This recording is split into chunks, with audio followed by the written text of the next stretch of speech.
Hello welcome back to my channel. അപ്പോൾ ഇന്ന് നമ്മൾ ചെയ്യാൻ പോകുന്നത് നല്ല ടേസ്റ്റി ആയിട്ടുള്ള ഒരു ഈവനിങ് സ്നാക്ക് റെസിപ്പിയാണ്. നല്ല ക്രിസ്പിയും അതുപോലെ തന്നെ നല്ല എരിവും പുളിയൊക്കെ ആയിട്ടുള്ള ഒരു അടിപൊളി സ്നാക്കാണ്. വീട്ടിലെപ്പോഴും അവൈലബിൾ ആവുന്ന കുറച്ച് ഇൻഗ്രീഡിയൻസ് മാത്രം മതി ഇത് ഉണ്ടാക്കിയെടുക്കാനായിട്ട്. 10 മിനിറ്റിൻ്റെ ഉള്ളിൽ നമുക്കിത് ഉണ്ടാക്കിയെടുക്കാനായിട്ട് പറ്റും. അപ്പോൾ ഇതെങ്ങനെ ചെയ്യുന്നതെന്ന് നോക്കാം. ഇത് ഉണ്ടാക്കാനായിട്ട് ഞാനിവിടെ 3 എഗ്ഗ് എടുത്തിട്ടുണ്ട്. ഇത് നന്നായിട്ടൊന്ന് വേവിച്ചെടുക്കണം. അപ്പോൾ ഇത് വേവിക്കാനായിട്ട് വെക്കാം. ഇനി നമുക്കിതിലേക്ക് വേണ്ട ചമ്മന്തി തയ്യാറാക്കണം. അപ്പോൾ അതിനായിട്ട് ഞാനിവിടെ ഒരു പിടി തേങ്ങയാണ് എടുത്തിട്ടുള്ളത്. അപ്പോൾ നിങ്ങൾ എത്രയാണോ എഗ്ഗ് എടുക്കുന്നത് അതിനനുസരിച്ചിട്ട് തേങ്ങയുടെ അളവ് കൂട്ടി കൊടുത്താൽ മതി.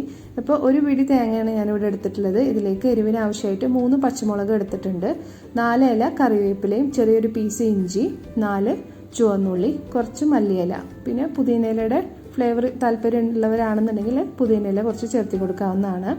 ഇനി നമുക്ക് ഇതൊരു ഗ്രൈൻഡറിൽ ഇട്ടിട്ട് നന്നായിട്ടൊന്ന് അഴിച്ചെടുക്കാം.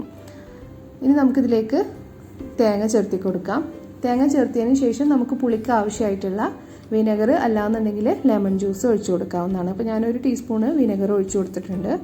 അതുപോലെ ആവശ്യത്തിനുള്ള ഉപ്പും കൂടെ ഇട്ടിട്ട് ഈ ചമ്മന്തി പരുവത്തിൽ നമുക്കിതൊന്ന് അടിച്ചെടുക്കാം. അപ്പോൾ ഞാൻ നന്നായിട്ടൊന്ന് അടിച്ചെടുത്തിട്ടുണ്ട്. അപ്പോൾ ഇതുപോലെ നന്നായിട്ട് അരഞ്ഞു കിട്ടിയിട്ടുണ്ട്. ഈ ഒരു സമയത്ത് ഇതിൻ്റെ പുളിയും ഉപ്പും എല്ലാം ഒന്ന് ചെക്ക് ചെയ്തതിന് ശേഷം ആവശ്യത്തിന് വേണമെന്നുണ്ടെങ്കിൽ ഇട്ട് കൊടുക്കാം.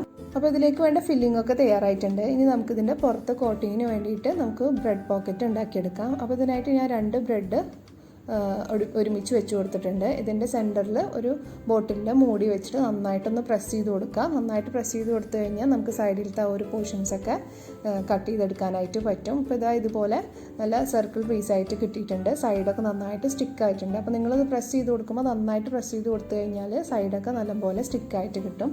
സൈഡൊന്നും സ്റ്റിക്കായില്ല എന്നുണ്ടെങ്കിൽ ഇതിൻ്റെ ഉള്ളിൽ കൂടെ ഓയിൽ കയറാൻ ചാൻസ് ഉണ്ട് നമ്മൾ ഫ്രൈ ചെയ്തെടുക്കുമ്പോൾ. അപ്പോൾ ഈ ബാക്കിയുള്ള ബ്രെഡിൻ്റെ പീസുകൾ നമുക്ക് ബ്രെഡ് ക്രംസ് ആക്കിയിട്ട് യൂസ് ചെയ്യാവുന്നതാണ്. ഇപ്പോൾ ഞാനിവിടെ 3 എഗ്ഗിനുള്ള ബ്രെഡ് പോക്കറ്റ് ആക്കി എടുത്തിട്ടുണ്ട്. ഇതുപോലെ സൈഡൊക്കെ നന്നായിട്ട് സ്റ്റിക്കായിട്ടുണ്ട്.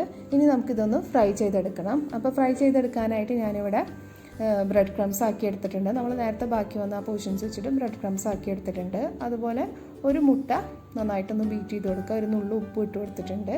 ഇനി നമുക്ക് ഓരോ ബ്രെഡും ഈ ഒരു എഗ്ഗിൻ്റെ മിക്സിൽ ഒന്ന് കോട്ട് ചെയ്തെടുക്കാം. എന്നിട്ട് നമുക്ക് ബ്രെഡ് ക്രംസിൽ ഒന്ന് റോൾ ചെയ്തെടുത്തതിന് ശേഷം നമുക്കിത് ഫ്രൈ ചെയ്തെടുക്കാം. അപ്പോൾ ഇത് എഗ്ഗിൽ കോട്ട് ചെയ്യുമ്പോൾ നമ്മൾ സൈഡൊക്കെ ഒന്ന് സ്റ്റിക്കായിട്ടുണ്ടോ എന്നൊന്ന് ശ്രദ്ധിക്കുക. അല്ലാന്നുണ്ടെങ്കിൽ സൈഡൊക്കെ ഒന്ന് നന്നായിട്ട് എഗ്ഗിൽ കോട്ട് ചെയ്തിട്ടൊന്ന് പ്രസ് ചെയ്ത് കൊടുത്തു കഴിഞ്ഞാൽ കറക്റ്റായിട്ട് സ്റ്റിക്കായിട്ട് കിട്ടും. എന്നിട്ട് നമുക്ക് ഈ ഒരു ബ്രെഡ് ക്രംസിൽ നന്നായിട്ടൊന്ന് റോൾ ചെയ്തെടുക്കാം. ഇപ്പോൾ ഞാനിത് 3 പീസും ഇതുപോലെ നന്നായിട്ട് റോൾ ചെയ്തെടുത്തിട്ടുണ്ട്. ഇനി നമുക്കിത് ഫ്രൈ ചെയ്തെടുക്കാം. ഫ്രൈ ചെയ്യാനായിട്ട് നമുക്കൊരു ചീനച്ചട്ടി ചൂടാക്കിയതിന് ശേഷം അതിലേക്ക് ആവശ്യത്തിനുള്ള ഓയിൽ ഒഴിച്ചു കൊടുക്കുക. ഓയിൽ ഒഴിച്ചു കൊടുക്കുമ്പോൾ കുറച്ച് കൂടുതലായിട്ട് തന്നെ ഒഴിച്ചു കൊടുക്കുക. അല്ലാന്നുണ്ടെങ്കിൽ ബ്രെഡ് പെട്ടെന്ന് ഓയിൽ കുടിക്കും. അതുപോലെ ഓയിൽ നന്നായിട്ട് ചൂടായതിന് ശേഷം മാത്രം നമ്മൾ ഈ ഒരു ബ്രെഡ് ഇട്ട് കൊടുക്കാൻ പാടുള്ളൂ. അല്ലാന്നുണ്ടെങ്കിൽ പെട്ടെന്ന് തന്നെ എണ്ണ കുടിക്കാൻ ചാൻസ് ഉണ്ട്. അതുപോലെ ഒരേ ഫ്ലെയിമിലിട്ട് തന്നെ നമ്മൾ ഫ്രൈ ചെയ്യാനായിട്ട് ശ്രദ്ധിക്കുക. അപ്പോൾ ഈ ഒരു ഭാഗം മുരിഞ്ഞ് വന്നിട്ടുണ്ട്. നമുക്ക് ഇനി മറ്റേ ഭാഗം കൂടെ തിരിച്ചിട്ട് കൊടുത്തിട്ട് ഒന്ന് ഫ്രൈ ചെയ്തെടുക്കുക. ഒരു 2-3 മിനിറ്റിൻ്റെ ഉള്ളിൽ തന്നെ പെട്ടെന്നൊന്ന് ഫ്രൈ ആയി കിട്ടും. നമുക്ക് ജസ്റ്റ് അതൊന്ന് ഗോൾഡൻ കളർ ആവേണ്ട ആവശ്യം മാത്രമേ ഉള്ളൂ. ഇതൊരു ഭാഗം ആയിട്ടുണ്ട്. നമുക്ക് മറ്റേ ഭാഗം കൂടെ തിരിച്ചിട്ടിട്ട് ഗോൾഡൻ കളറാക്കി എടുക്കാം. ഇതുപോലെ തന്നെ എല്ലാതും നന്നായിട്ടൊന്ന് ഫ്രൈ ചെയ്തെടുക്കാം.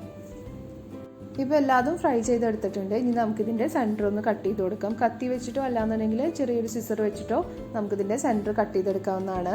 അപ്പോൾ ഞാൻ എല്ലാത്തിൻ്റെയും സെൻറ്റർ കട്ട് ചെയ്ത് കൊടുത്തിട്ട് ഒരു പോക്കറ്റ് ആക്കി വെച്ചിട്ടുണ്ട്. ഇനി നമുക്കിതിൻ്റെ ഉള്ളിൽ ഫില്ലിങ് വെച്ച് കൊടുക്കാം.